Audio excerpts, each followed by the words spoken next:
तो दृष्टांत आता है ना कि ये गोपी जो थी कृष्ण का ध्यान करने आई, तो उसने देखा नंदरानी के घर, उसने देखा चारों तरफ से कृष्ण कहीं दिखाई नहीं दिए। तो नंदरानी से कहती मुझे थोड़ा गोबर चाहिए। तो उन्होंने कहा कि क्यों तेरे घर गोबर नहीं है? तो बोली नहीं मुझे गोबर चाहिए। अब क्या बहाना बनाती? तो उन्होंने कहा अच्छा ले जाओ गोबर। अब वो आई थी भगवान से मिलने के लिए, उन्हें देखने के लिए। तो अब जब वो सोच ही रही थी उनके लिए उसका मन व्याकुल हो रहा था, तड़प रहा था। आ गए कृष्ण वहाँ। जैसे ही कृष्ण वहाँ आए तो बोली जरा मेरी टोकरी उठवा दो गोबर की। तो कृष्ण गोबर की टोकरी उठवाने लगे। बोले क्या देगी? बोली जितनी टोकरी उठाएगी उतने माखन के लोने दूंगा, उतने माखन के लोने दूंगी। तो उन्होंने कहा तूने चालाकी की? तो बोले मैं तुम्हारे मुंह पे तिलक लगाती जाऊंगी गोबर का। तो जितनी छबड़ी उठाए कृष्ण उतने गोबर के तिलक गोपी लगाती जाए। अब सब देख रहे हैं, नारद जी देख रहे हैं और ब्रह्मा विष्णु महेश देख रहे हैं कि ये कौन सा भगवान का श्रृंगार हो रहा है कि भगवान जो है अपने भक्तों से गोबर का तिलक लगवाने को भी तैयार है गोपियों से। कितना प्रेम है भगवान का। तो नंदरानी आती है, वो कहती ये क्या हो रहा है, ये गोबर का तिलक कैसे लग रहा है? तो वो सब दोनों घबरा जाते हैं और फिर वो चले जाते हैं अंदर। तो भगवान का कितना प्रेम है कि जिस गोपी का जो मन है वो उसको पूरा करते हैं। कई लोगों का धाम दर्शन होता है, रूप नहीं। कई लोगों को रूप का दर्शन होता है, कई लोगों को चेष्टा नहीं। कोई लोगों को चेष्टा दर्शन होता है, लीला का नहीं। कोई लोगों को लीला का दर्शन होता है, सेवा का नहीं। तो कृष्ण कृष्ण कृष्ण नाम लेके भगवान को पुकारो। हम लोग हरे कृष्ण कहते हैं ना, तो कहते हैं जब मन कभी व्याकुल हो हरे कृष्ण हरे कृष्ण, ये तो पुकार है। जब हरे कृष्ण महामंत्र करते हैं ये भगवान को पुकार रहे हैं कि आप हमारे मन के मंदिर में आ जाओ, हमें दर्शन दे दो, अपने से प्रेम करा लो। तो हरे कृष्ण जो है ये पुकार है भगवान के लिए। तो कह रहे कृष्ण कृष्ण नाम लेकर भगवान को पुकारो, वे आवे उनसे कहो हे प्रभु अपना धाम साथ लेकर आओ। हमारे हृदय में वृंदावन का प्रकाश हो, हमारे नेत्रों में वृंदावन का दर्शन हो। तो हमें वृंदावन का दर्शन हो, नेत्रों में वृंदावन का प्रकाश हो और फिर उसमें भगवान के रूप लीला सेवा गुण नाम का आविर्भाव हो। भगवान ने ममता बढ़े, संबंध बढ़े। बोले पहले वृंदावन धाम का दर्शन हो, फिर उसमें भगवान का दर्शन हो, फिर भगवान की लीला का दर्शन हो और फिर भगवान से खूब प्रेम बढ़े, खूब भगवान से निरंतर। बोले ये सब ध्यान है, ये ध्यान की रीति बता रहे हैं। आप कह रहे हैं भक्ति क्या है? भक्ति माने भारी चीज नहीं है, पाँव में नूपुर बांध लेना भक्ति नहीं होती। कह रहे घुंघरू बांध लिए पाँव में, क्या केवल जोर से चिल्ला चिल्ला के भजन गा लिए? कह रहे भक्ति नहीं होती। भक्ति क्या होती है? भक्ति हृदय का भाव है। भक्ति हृदय का भाव है। हमारा हृदय जैसे माँ का हृदय बच्चे के लिए कैसे होता है, माँ का भाव होता है ना बच्चे के लिए, कितनी भारी ममता होती है, मेरा बच्चा। तो कह रहे भक्ति हृदय का भाव है, इसमें जो ध्यान है वह ऐसे है जैसे माँ अपने बच्चे का ध्यान करती है। कैसा ध्यान होता है माँ का बच्चे की तरफ? उसका पूरा हृदय, पूरा मन प्राण बच्चे में लगे रहते। बच्चा पलंग से गिर जाए, बच्चा दिखे नहीं, अरे कहाँ चला गया, अरे कहाँ चला गया, तो पूरे तन मन प्राण माँ के बच्चे में लगे रहते हैं। तो कह रहे हैं ऐसे ही हमारा ध्यान तन मन प्राण भगवान में लगे रहे। ध्यान क्या है? जैसे माँ बच्चे का ध्यान करती है, जैसे मित्र मित्र का ध्यान करता है, जैसे पत्नी पति का ध्यान करती है। तो कह रहे हैं भक्त लोग पति पत्नी का दृष्टांत नहीं लेते। भक्त लोग किसका दृष्टांत लेते हैं? प्रेयसी का दृष्टांत लेते हैं। जैसे प्रेयसी अपने प्रिय का ध्यान करती है, जो प्रेमी प्रेमिका होते हैं जैसे वो एक दूसरे का ध्यान करते हैं। अब कह रहे हैं ऐसा क्यों कहा? तो बोले पत्नी के लिए पति सुलभ है, वे रोज़ मिलते हैं, इतना वो उसका ध्यान नहीं करती है। पर प्रियतम और प्रेयसी जो है उनका मिलना दुर्लभ है। तो जो चीज़ दुर्लभ हो तो उसमें मन ज़्यादा लगता है। जैसे भगवान ने जब राधा रानी थी, उनकी शादी हो गई थी, है ना, जावट में। उनकी शादी कहाँ हुई थी? जावट में। और उनकी जटिला सास और कुटिला ननद, और वो पति का नाम था अभिमन्यु। क्या था? अभिमन्यु नाम था। तो वो और प्रेम करती थी वो कृष्ण जी से, ऐसे दिखाया गया है शास्त्रों में। अलग अलग शास्त्रों में अलग अलग वर्णन है। तो अब लीला रचनी है ना, राधा रानी कृष्ण के लिए तड़पे और कृष्ण राधा रानी के तड़पे। तो अब राधा रानी को जो है वो उन्होंने कहा, दुर्वासा ऋषि ने, कि अगर राधा रानी जो है वो कृष्ण जी का प्रसाद बनाएंगी तो वो उनकी आयु बहुत लंबी होगी और उनका तेज, बल, ऐश्वर्य सब बढ़ेगा।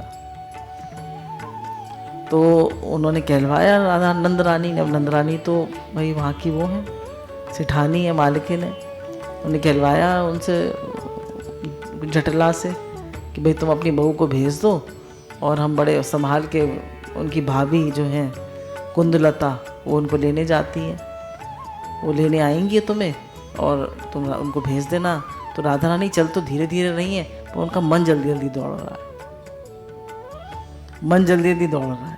तो जाती हैं और फिर वो सारी रसोई बना के आती हैं और वही कृष्ण जी पाते हैं। और फिर कृष्ण जी जो हैं वो उनसे गौचारण करने जाते हैं तो जगह जगह सखियाँ और गोप और वो सब उनको मिलवा देते हैं। अब वो कौन है? वो पति पत्नी थोड़ी ना है, प्रियतम और प्रेयसी है। तो ये दिखाया है इन लोगों में ज़्यादा आकर्षण होता है। देखा, जो पैसा आपकी तिजोरी में बंद हो या बैंक के खाते में जमा हो उसको संभालने की ज़रूरत नहीं रहती। तो इन्होंने दृष्टांत दिया, भाई पैसा आपकी तिजोरी में बंद हो या आपके बैंक के खाते में हो तो उसको आपको संभालने की ज़रूरत नहीं होती, लेकिन पैसा जो रोज़ आता है उसको संभालने की ज़रूरत पड़ती है। तो भगवान को भी संभालने के लिए प्रेयसी अपने प्रियतम को नित्य निरंतर संभालती है, वैसे संभालने की आवश्यकता पड़ती है। ये जान पूछकर दृष्टांत दिया गया है। बोले जैसे प्रेयसी अपने प्रीतम को संभालती है तो रोज़ उसका ध्यान करती है, प्रेम करती है ना। जैसे आपकी नई नई शादी पक्की हुई, ऐसे समझ लीजिए। अब कैसे करेंगे आप, कैसे करेंगे अपने पति का ध्यान? हैं, निरंतर मन वहीं लगा रहेगा और उन्हीं के बारे में सोचेंगे, उन्हीं के लिए वो करेंगे, सब कुछ उन्हीं के लिए। कह रहे ऐसे ही आप भगवान का ध्यान ऐसे ही करते हैं भक्त लोग। तो अब चलो, ये वृंदावन धाम है। बार बार कह रहे हैं चलो अपने मन को ले चलो वृंदावन धाम। यद गत्वा न निवर्तन्ते तद्मम परमम मम। वृंदावन में भगवान क्या देखें, वृंदावन धाम में क्या देखें? तो पहले काल का वर्णन है, वक्ष्य का भी दो भाव है। देखो, भगवान ने और रमण का संकल्प उठा। भगवान ने कहा बहुत सुंदर मौसम हो रहा है, शरद ऋतु है, रात्रि है, तो भगवान ने कहा कि गोपियों के साथ रमण करेंगे, गोपियों के साथ रास करेंगे। रास एक प्रकार का नृत्य होता है। तो भगवान के मन में रमण का संकल्प उठा। तो पहले ऐश्वर्य की बात सुनाते हैं, पीछे माधुर्य की। किन्हीं का ऐश्वर्य दिल ज़्यादा नहीं खुलता, इसलिए यहाँ गोपियों को रात्रि कहा गया है। रात्रि माने देने वाली, रा माने दाने, और रात्रि माने रमयत्री। गोपियों को रात्रि कहा गया। अब कह रहे हैं गोपियों को रात्रि क्यों कहा गया? क्योंकि वो देने वाली है। क्या देने वाली है? प्रेम। प्रेम में दो बातें होना अनिवार्य है, एक तो अपने प्रियतम से अतिरिक्त और सब कुछ का त्याग, और दूसरे जो अपने पास रस है उसका अपने प्रियतम को देना। कहने इसमें प्रेम में दो बातें हैं, एक तो अपने प्रियतम के अलावा और कुछ ना सोचना, अपने प्रियतम के अतिरिक्त और कुछ ना सोचना, और जो अपने पास रस है, जो अपने पास खुशी है, सुख है, जो कुछ अच्छी बात है, वो अपने प्रियतम को देना। तो प्रियतम के अलावा और सब चीज़ का त्याग, और जो अपने पास रस है वो अपने प्रियतम को देना। रस अपनी ओर खींचने से अहंकार दूषित हो जाता है। कह रहे जब हम स्वयं रस लेना चाहते हैं तो अहंकार दूषित हो जाता है, हमारे अंदर अहंकार आ जाता है और वह उसमें से छूट जाता है। कह रहे प्रेम छूट जाता है। जब अहंकार आता है, हम सुख अपने लिए चाहते हैं, भाई मेरे को साड़ी ला के दो, मेरे को कपड़े ला के दो, मेरे को सुख दो, तुम मेरे हो। तो कह रहे ये अहंकार आने से प्रेम छूट जाता है। दुनिया में मैंने देखा है प्रेम में असफल कौन हुआ। अब इसमें अखंडानंद जी कह रहे हैं कि मैंने दुनिया में देखा कि प्रेम में कौन लोग असफल होते हैं। लोगों का गृहस्थ जीवन देखा, कौन पत्नी प्रेम में असफल हुई। बोले दुखी कौन हुई, जिसने आजीवन अपने पति पर अपनी इच्छा का चलाने का आग्रह जोड़ा। बोले गृहस्थ जीवन किसका सफल नहीं होता, जो अपने पति पर अपना आग्रह चलाती है। ऐसे कह लीजिए डोमिनेट करती है, मेरी चले, मेरे मन की हो, मेरे कहने में चलो, तुम सिर्फ मेरे हो। तो कह रहे ऐसे लोगों का गृहस्थ जीवन अच्छा नहीं होता। तो जीवन में परमात्मा की इच्छा के अनुसार चलना है कि परमात्मा को अपनी इच्छा के अनुसार चलाना। यानी प्रेम क्या है कि हम परमात्मा की इच्छा के अनुसार चलें या परमात्मा को अपनी इच्छा अनुसार चलाना है। हम तो भगवान को इच्छा में चलाना चाहते हैं ना, भगवान ऐसे करो, भगवान ऐसे करो, भगवान अब ये ठीक कर दो, अब भगवान वो ठीक कर दो, अब बहू के बच्चा होने वाला है, अब लड़का हो जाए, अब 2 लड़के हैं तो अब 1 लड़की हो जाए, अब भगवान बिज़नेस ठीक नहीं चल रहा, बिज़नेस ठीक चल जाए। तो हम क्या है, भगवान की रज़ा में राज़ी नहीं रहते, भगवान को अपने अनुसार चलाना चाहते हैं। भक्ति का रहस्य है इसमें, शरणागति का रहस्य, प्रेम का रहस्य है इसमें। प्रेम का ये रहस्य है कि अहंकार का कलुष उसमें ना हो। कह रहे प्रेम का रहस्य यही है कि ज़रा भी उसमें अहंकार ना, ज़रा भी मन में अहंकार ना आए। अहंकार आया और प्रेम गया, उसके लिए क्या करें, उसके लिए सब छोड़ सको, ये तैयारी होना ज़रूरी है। बोले अहंकार ना आए प्रेम में, इसके लिए क्या ज़रूरी है कि सब कुछ छोड़ सको, इसकी तैयारी। जैसे गोपियों ने अपना सब कुछ छोड़ा भगवान के लिए, अपना श्रृंगार छोड़ा। जो श्रृंगार कर रही थी वो, एक आँख में काजल लगाया था, एक में नहीं लगाया था, पर जब बांसुरी बजी तो वो छोड़ दिया। कोई बच्चे को दूध पिला रही थी तो वो छोड़ दिया, अपना धर्म छोड़ा। कोई खाना परोस रही थी तो वो छोड़ा, जब जैसी भगवान की मुरली बजी तो अपना धर्म, अर्थ, काम, मोक्ष सब भगवान के लिए छोड़। उसके लिए सब छोड़ सको, ये तैयारी होना ज़रूरी है। छोड़ना ज़रूरी नहीं है, छोड़ने की तैयारी ज़रूरी है। बोले छोड़ना ज़रूरी नहीं है, छोड़ने की तैयारी ज़रूर है। मन में हमारे त्याग भावना हो कि हमें भगवान के अलावा और कुछ नहीं चाहिए, हमें सिर्फ भगवान चाहिए, हमारा सिर्फ भगवान से प्रेम। अपने पास जो रस है उसको देना ज़रूरी है, हमारे पास जो रस है उसको देना ज़रूरी है। जो प्रेम है हमारे अंदर, हमारे पास क्या रस है, जो प्रेम है अंदर, वो अपने प्रियतम को देना ज़रूरी है। गोपियों का कृष्ण के सिवाय और सबके लिए त्याग तत्पर है। कह रहे गोपियाँ जो है कृष्ण के अलावा और सब कुछ छोड़ने के लिए तैयार। तो ऐसी हमारा भी प्रेम हो कि हम भी भगवान के अलावा सब कुछ छोड़ने के लिए तैयार। एक दिन अर्जुन ने कृष्ण से पूछा, कृष्ण तुम गोपी गोपी पुकारते रहते हो, क्या हम लोग तुम्हारे कुछ नहीं होते? सारा दिन गोपी गोपी करते रहते हो। कृष्ण भगवान से कहा, अरे बाबा हम भी तो तुमसे प्रेम करते हैं। श्री कृष्ण बोले, करते तो हो अर्जुन, लेकिन तुम्हारे प्रेम में और गोपी के प्रेम में बहुत फर्क है। बोले क्या फ़र्क है? गोपी कहती है हमारे बाल स्वच्छ रहने चाहिए। गोपी कहती है हमारे बाल ऐसे नहीं कि 8 दर्जन से बाल नहीं धोए, बोले हमारे बाल स्वच्छ रहने चाहिए। क्यों?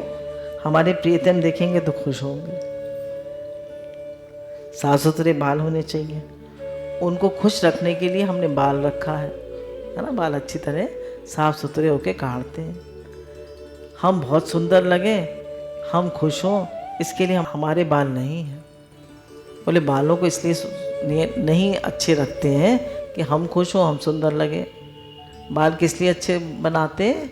कि भगवान खुश हों, भगवान को अच्छी लगे, हमारी आंखें प्रसन्न रहें, निर्मल रहें। इसलिए कि कृष्ण कभी देखेंगे कि आज इसकी आंखों में खुशी है तो खुश हो जाएंगे। हमारी आंखें में हमेशा खुशी रहती है, हमेशा चेहरे पर मुस्कुराहट रहती है। क्यों? हमारे प्रियतम देखेंगे तो खुश होंगे। अब कोई लोग होते हैं उनका चेहरा हमेशा लटका ही होता है, हमेशा मूड ऑफ ही रहता है, तो प्रियतम देखेंगे तो खुश होंगे? नहीं। तो गोपियों के चेहरे पे मुस्कुराहट रहती है, आंखों में खुशी रहती है। क्यों? कि भगवान देखेंगे तो खुश होंगे। वे शरीर पर साबुन क्यों लगाती हैं, तेल क्यों लगाती हैं, साड़ी क्यों पहनती हैं, बाल क्यों संभालती हैं, क्यों बन ठन के निकलती हैं? बोले यूँ निकलती हैं कि श्याम सुंदर की दृष्टि पड़ जाएगी तो वे खुश हो जाएंगे, है ना। आप गंदे संदे से घूमेंगे तो अच्छा ही लगेगा ना भगवान को। तो कह रहे हैं इसलिए हम जो भी अच्छे कपड़े पहनते हैं, साफ सुथरे रहते हैं, किसके लिए? भगवान के लिए। तो कह रहे हैं हर क्रिया को भगवान से जोड़ो। आज नहा धो के साफ होके, हम ये नहीं कह रहे आप मेकअप करिए, पर नहा धो के साफ होके, बिंदी लगा के, टीका लगा के, तिलक लगा के और माला पहन के भाई निकले कि किसके लिए सजे? भगवान के लिए। हमारी जो भी क्रिया है भगवान के लिए। हमारे बाल बिखरे देखेंगे कन्हैया, हमारे बाल, और कहीं हमको मैली कुचैली देखेंगे, हमारी साड़ी मैली देखेंगे, हमारे बाल बिखरे देखेंगे, हमारी आंखों में आंसू देखेंगे, हमारे मुंह सूखे देखेंगे तो उनको बड़ा दुख होगा।